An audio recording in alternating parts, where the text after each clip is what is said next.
D x Y. तो D x Y, X axis Y axis, ये दोनों के बीच में two dumbbell shape, one dumbbell two dumbbell between axis, ये एक्स वाई है। अगर आपको एक्सिस चेंज करेंगे तो दिस वन इज जेड, तो D Z Y, and X Z होगा तो इसको एक्स कर दो 3 between axis orbitals 2. Next on the axis orbital में 2 on the axis orbital से 2 between 2 on the axis orbital, one is dx square and y square. Okay, right. First axis, which axis? X axis, and another one is y axis. मतलब this orbital located on the axis, मतलब one dumbbell shape arranged on x axis, and second one is on the y axis. The first dumbbell on the axis, and this one is on the axis. This suborbital is dx square and y square. And next dz square orbital, other orbital completely located on z axis only. This is z axis, one dumbbell shape and another one dumbbell shape located like this. तो ये D Z square orbital है, मतलब ये दोनों on the axis orbital है। पहले जो तीन डिस्कशन किया बिटवीन एक्सिस ऑर्बिटल्स है। ओके, तो ये आपको पता होगा तो फिर ऑक्टाहेड्रल कॉम्प्लेक्स कंपाउंड में स्प्लिटिंग कैसे होगा, next square planar complex compound में स्प्लिटिंग कैसे होगा, आपको क्लियरली समझ में आ जाएगा।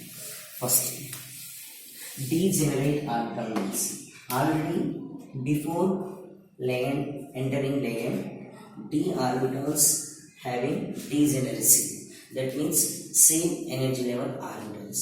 तो ligand एंटर होने के बाद ये same energy level orbitals repulsion की वजह से क्या हुआ, स्प्लिट होते हैं, टू टाइप स्प्लिट हुआ। तो यहाँ पे फर्स्ट में 5 d orbitals 1 2 3 4 5 d orbitals. These 5 d orbitals having degeneracy, मतलब same energy level orbitals. This 5 d orbitals है, d x y y z z x x square y square and z square. तो these are the d orbitals.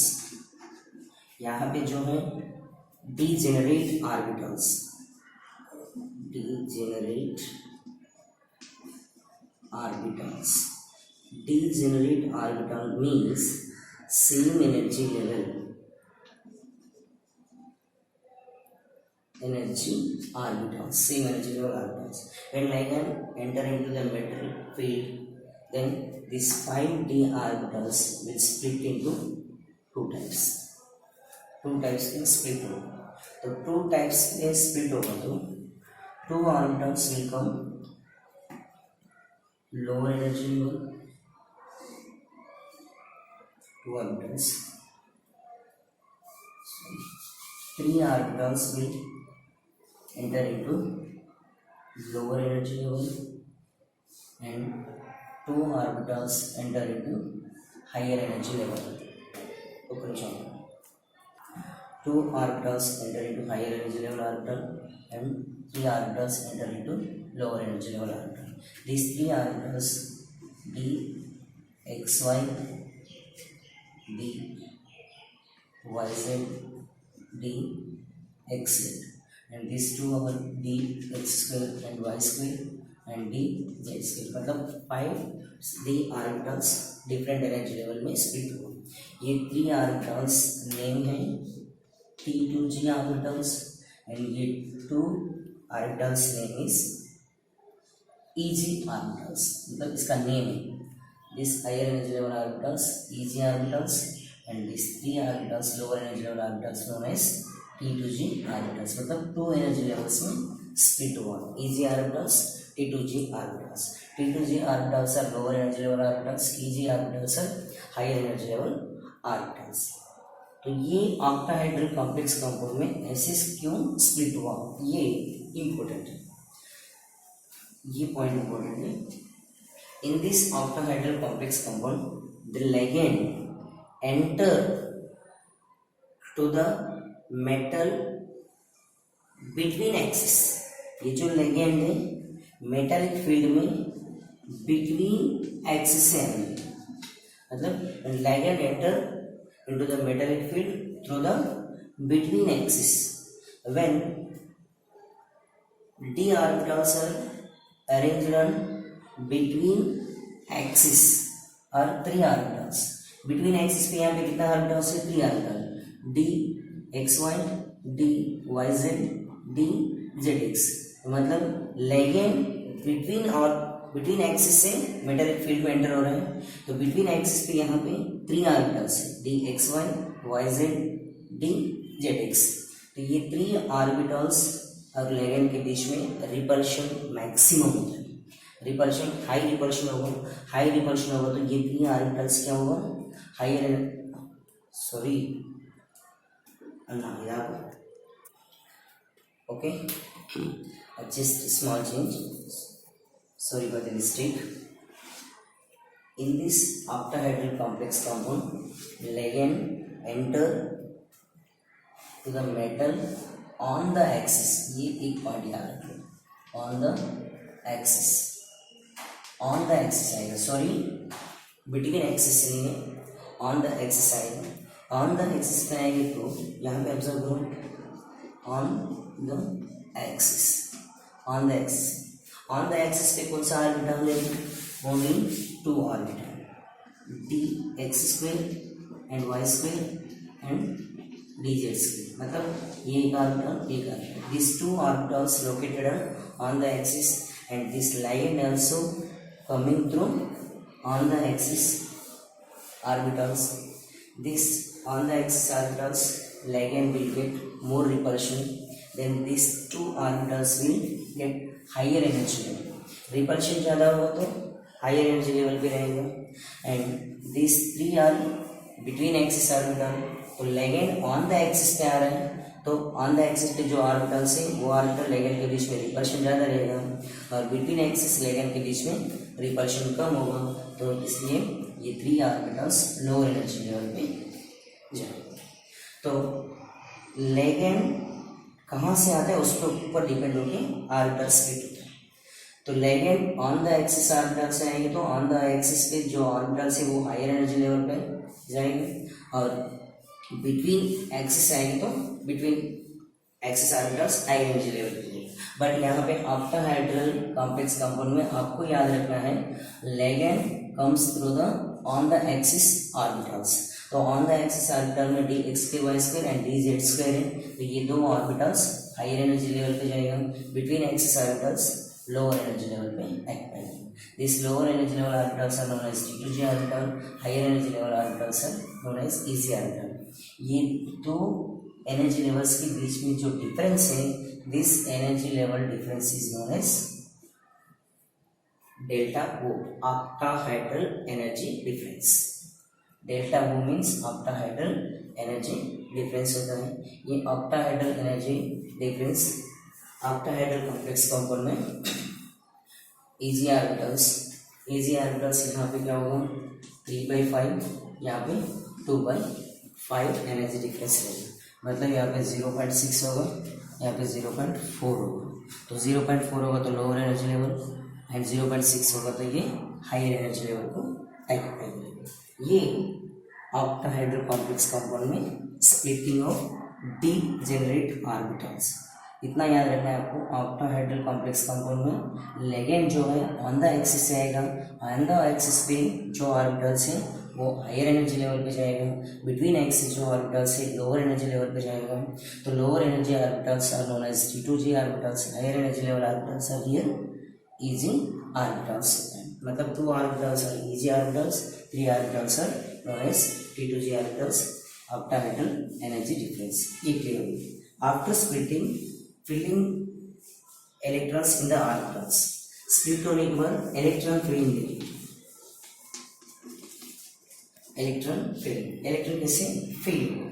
तो for example समझ लो d orbital में 3 electrons है. D orbital में for example 3 electron से समझ लो 1 2 3 4 5 1 2 3 electrons है. तो ये 3 electrons according to aufbau principle, first lower energy level orbitals fill होगा, उसके बाद higher energy level orbitals fill होगा।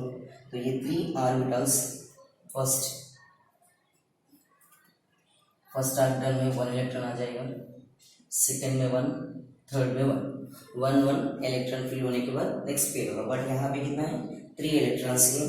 तो फर्स्ट आगो प्रिंसिपल को फॉलो करेंगे। In case this d orbital having 4 electrons, d orbital में 4 होगा तो ये इलेक्ट्रॉन्स को ऐसे फिल करना है, ये इंपॉर्टेंट है। तो d ऑर्बिटल में 4 इलेक्ट्रॉन्स होगा तो 3 इलेक्ट्रॉन्स 1 इलेक्ट्रॉन फिल होगा। नेक्स्ट फोर्थ इलेक्ट्रॉन यहाँ पे ये डाउट है, ये फोर्थ इलेक्ट्रॉन यहाँ पे पेयर होगा, नहीं तो हायर एनर्जी लेवल दूसरा ऑर्बिटल को ऑक्यूपाई करेगा, वो किस पे डिपेंड होता है, वो इम्पोर्टेंट है। तो ये फोर्थ इलेक्ट्रॉन पेयरिंग एनर्जी पे डिपेंड होता है। पेयरिंग एनर्जी को ई से इंडिकेट करता है, octahedral energy difference and pairing energy पे डिपेंड होकर फोर्थ इलेक्ट्रॉन या पेयर होगा, नहीं तो ईजी ऑर्बिटल्स में enter. When for example pairing energy of pairing of electron and octahedral energy पे डिपेंड होता है। तो ऑक्टाहेड्रल एनर्जी यहाँ पे pairing energy is less than octahedral energy, then this fourth electron will enter into EG orbitals, EG orbital में डलेगा। मतलब यहाँ पे ऑक्टाहेड्रल एनर्जी से भी पेयरिंग एनर्जी ज़्यादा होगा तो ये क्या होगा, EG ऑर्बिटल में डलेगा, मतलब पेयर नहीं होगा। In case delta O is greater than P, then this fourth electron will be paired with this electron। मतलब यहाँ पे क्या होता है, fourth electron delta O is less than P होगा तो पेयर नहीं होगा, मतलब अनपेयर रहेगा। In case delta O is greater then P होगा तो इलेक्ट्रॉन पेयर होगा, पेयर होके electronic configuration T2G4 EG0 pair होगा तो, पेयर नहीं होगा तो T2G3 EG1, मतलब ये फोर्थ इलेक्ट्रॉन का इंफॉर्मेशन बता रहा हूँ मैं। बस ये 3 इसमें जाएगा, fourth electron EG higher energy level पे जाएगा। नेक्स्ट यहाँ पे octahedral energy is greater than pairing energy, then this fourth electron will enter into the first DXY orbital, मतलब यहाँ पे पेयर हो जाएगा। तो ये पेयरिंग एनर्जी किस पे डिपेंड होता है, depend on the nature of the ligand. तो लिगैंड में 2 टाइप्स होते हैं, एक strong ligand and second one is weak ligand. Strong ligand, in case ligand is strong then electron will be paired, electron pair होगा। In case ligand is weak ligand then electron is unpaired, मतलब high energy level पे enter होगा। तो ये strong ligand weak ligand पे depend होके electron pair होगा, नहीं तो पेयर नहीं होगा। स्ट्रॉन्ग लिगैंड होगा तो कंपल्सरी इलेक्ट्रॉन पेयर होगा, फोर्थ इलेक्ट्रॉन पेयर होके यहाँ पे T2G4 होगा। अगर वीक लिगैंड होगा तो इलेक्ट्रॉन पेयर नहीं होगा, डायरेक्ट T2G3 EG1 पे आ जाएगा। मतलब वीक लिगैंड होगा तो spin value of complex compound increase होगा, एंड स्ट्रॉन्ग लिगैंड होगा तो spin value of complex compound lower होगा। तो जो कॉम्प्लेक्स कंपाउंड का स्पिन वैल्यू लोअर होता है वो मोर स्टेबल होता है, स्पिन वैल्यू जिसका ज़्यादा होता है वो लेस स्टेबल होता है। तो how we will find the strong ligand and weak ligand, तो इसलिए आपको टेक्स्ट बुक में एक सीरीज दिया है स्पेक्ट्रोकेमिकल सीरीज। तो स्पेक्ट्रोकेमिकल सीरीज ऑर्डर है, वो ऑर्डर के हिसाब से आपको पता चलेगा स्ट्रॉन्ग लिगैंड कौन सा है, वीक लिगैंड कौन सा है। एक बार चेक कर लो ऑर्डर को। मैक्सिमम आपका टेक्स्ट बुक में कार्बोनाइल स्ट्रॉन्ग लिगैंड होता है, ammonia weak ligand, ammonia strong ligand and cyanide strong ligand, ऐसा डिफरेंट लिगैंड्स हैं, ये सब स्ट्रॉन्ग लिगैंड में आएगा। Chlorine, fluorine, oxalate, organic ligands all are weak ligands हैं। टेक्स्ट बुक में स्पेक्ट्रोकेमिकल सीरीज है, वो सीरीज को ऑब्जर्व करें। स्पेक्ट्रोकेमिकल सीरीज, ये स्पेक्ट्रोकेमिकल सीरीज ऑर्डर है, ऑर्डर के हिसाब से स्ट्रॉन्ग लिगैंड वीक लिगैंड को फाइंड आउट कर सकते हैं। सिंपल ये स्प्लिटिंग से हमको ये पता चलता है स्ट्रॉन्ग लिगैंड होगा तो complex compound more stable because low spin value, week ligand होगा तो complex compound less stable because spin value maximum होगा। स्पिन वैल्यू देखो वीक लेगेंड होगा तो पेयर नहीं हो रहा है, पेयर नहीं होगा तो 4 अनपेयर्ड इलेक्ट्रॉन्स मतलब एक का 0.5 होगा, टोटल 4 का 2 स्पिन वैल्यू होता है। यहाँ पे क्या होता है स्ट्रॉन्ग में एक पेयर होगा plus of minus of 0.5 plus 0.5 another plus 0.5 क्या होगा 1 होता है। Lower spin value is more stable. This all are the information based on CFT in octahedral complex compound। Splitting of d orbitals in octahedral complex compound। आपको ये याद रखना है octahedral complex compound में लेगेंड ऑन द एक्सिस रहता है, इसलिए on the axis पे जो ऑर्बिटल्स है वो हायर एनर्जी लेवल पे जाएगा, नेक्स्ट लोअर एनर्जी लेवल पे बिटवीन ऑर्बिटल्स है। स्ट्रॉन्ग लेगेंड होगा तो इलेक्ट्रॉन पेयर होगा, वीक लेगेंड होगा तो इलेक्ट्रॉन अनपेयर होगा। पेयर होगा तो मोर स्टेबल, अनपेयर होगा तो less stable. When strong ligand is present then complex compound is more stable, weak ligand then complex compound is less stable। Splitting of d orbitals in square planar complex compounds। तो simple आपको octahedral complex compound में splitting समझ में आएगा, square planar में भी easily समझ में आएगा। और rules are same rules, strong होगा तो पेयर होगा, वीक होगा तो अनपेयर होगा, वो सब एज इट इज रहेगा। But in square planar complex compound ligand enter through between axis orbitals, between axis orbitals। आप इतना याद रखो। यहाँ पे क्या हुआ ऑक्टाहेड्रल कॉम्प्लेक्स कंपाउंड में लेगेंड ऑन द एक्सिस है, but square planar complex compound में लेगेंड बिटवीन एक्सिस ऑर्बिटल्स है। बिटवीन एक्सिस ऑर्बिटल्स से मतलब अभी बिटवीन एक्सिस ऑर्बिटल्स कौन सा है d x y, d y z, d z x, ये 3 ऑर्बिटल्स बिटवीन एक्सिस ऑर्बिटल्स। अभी लेगेंड बिटवीन एक्सिस से आएंगे तो बिटवीन एक्सिस के जो ऑर्बिटल्स है वो ऑर्बिटल्स लेगेंड के बीच में रिपल्शन मैक्सिमम रहेगा और ये जो डायग्राम है रिवर्स हो जाएगा। इसका मतलब क्या है 3 ऑर्बिटल्स हायर एनर्जी लेवल पे एंटर होगा 1 2 3 and 2 orbitals on the axis orbitals नीचे आ जाएंगे। तो ये D x y y z and x y y zx। तो ये 3 orbitals between axis orbitals T2G orbitals ऊपर आ जाएगी और ये G ऑर्बिटल्स नीचे आ जाएगी। यहाँ पे ये D x square Y square and D Z square. तो इतना याद रखो इन स्क्वायर का planar complex compound ligand enter through between axis orbitals. Between axis orbital में ये 3 है तो ज़्यादा रिपल्शन होगा तो हायर एनर्जी लेवल पे एंटर होगा, and on the axis orbitals repulsion कम होगा तो लोअर एनर्जी लेवल पे एंटर होगा। तो फर्स्ट स्टार्टिंग में ऑक्टाहेड्रल कॉम्प्लेक्स कंपाउंड में T2G नीचे आया, Tg ऊपर आया। स्क्वायर प्लेनर कॉम्प्लेक्स कंपाउंड में Tg नीचे आ जाएगा, T2G ऊपर आएगा। इन दोनों का एनर्जी लेवल जो डिफरेंस है वो delta t octahedral energy level difference. Next filling of electrons D3 होगा तो फर्स्ट यहाँ पे 1 इलेक्ट्रॉन, यहाँ पे 1 इलेक्ट्रॉन, थर्ड इलेक्ट्रॉन पेयरिंग होगा। ये तो T2G में जाना है depend on strong ligand weak ligand. अगर स्ट्रॉन्ग लेगेंड होगा तो यहाँ पे इलेक्ट्रॉन पेयर होगा, नहीं तो वीक लेगेंड होगा तो इलेक्ट्रॉन यहाँ पे एंटर होगा। तो स्ट्रॉन्ग होगा तो पेयर होता है, लो स्पिन लो स्टेबल, वीक होगा तो पेयर नहीं होगा, हाई स्पिन लो स्टेबल। तो ये पूरा स्क्वायर प्लेनर कॉम्प्लेक्स कंपाउंड में splitting of D orbitals, octahedral complex compound splitting of d orbitals, these two will depend on CFT crystal theory। तो ये complete CFT theory one of the most important question from this lesson। Okay।